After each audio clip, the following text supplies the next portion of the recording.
یہاں 50 سال بعد وہ وقت ہے، تو یہ پھر تو ہم اپنے آپ کو سلا رہے ہیں نا۔ بے شک وہ جو بھی حالات ہوں،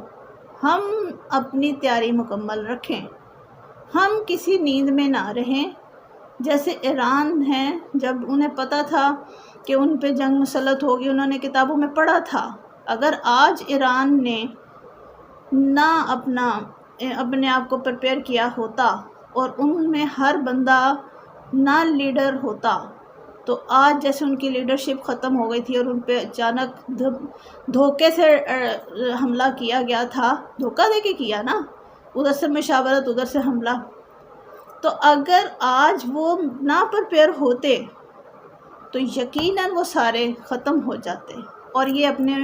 ناپاک ارادوں میں کامیاب ہو جاتے۔ ایسی ہی تیاری پاکستان کو بھی ضروری کرنی چاہیے۔ میرا یہ پیغام ہے تمام لوگوں کو، ٹھیک ہے زندگی انجوائے کرنا چاہیے، لیکن زندگی مکمل انجوائمنٹ کا نام نہیں ہے۔ جب سر پہ کوئی بڑی پرابلم کھڑی ہو، مصیبت کھڑی ہو، تو ہمیں اپنے آپ کو مضبوط کرنا چاہیے، اور وہ مضبوطی ہمیں ارادے سے، عمل سے، دونوں سے ملے گی۔ جب تک ہم اپنے آپ کو جگائیں گے نہیں، ہم پہ مصیبت آ جائے گی اور ہم ہلاک ہو جائیں گے۔ سیدھی سی بات ہے، وہ کوئی شہادت کے زمرے میں نہیں آئے گی، اس لیے کہ شہادت کا مطلب یہ ہے کہ آپ نے اپنا پورا زور بھی لگایا، ہم نے ایفرٹ بھی کی، تو شہادت میں ایفرٹ بھی کاؤنٹ ہوتی ہے،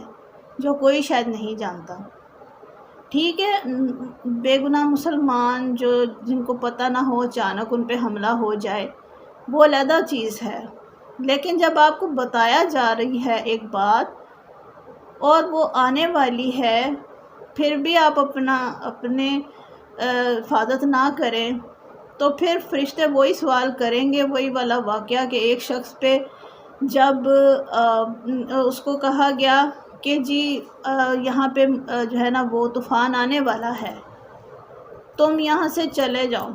اس نے کہا نہیں میرا اللہ پہ توکل ہے۔ پھر دوسرا بندہ آیا، اس نے کہا یہاں پہ بہت خطرناک طوفان آنے والا ہے، تم یہاں سے چلے جاؤ، اس نے کہا نہیں جی میرا تو اللہ پہ بڑا توکل ہے، مجھے اللہ تعالیٰ کچھ نہیں کرے گا۔ پھر تیسرے بندے نے بھی اس کو کہا کہ بھائی تو پاگل ہے، یہاں پہ کھڑا ہے، یہاں سے چلے جاؤ، یہاں پہ بہت بڑا طوفان آنے والا ہے۔ اس نے کہا نہیں جی مجھے اللہ پہ بھروسہ ہے، وہ مجھے بچا لے گا۔ طوفان آیا اور وہ ہلاک ہو گیا۔ تو توکل اس بات کا نام نہیں ہے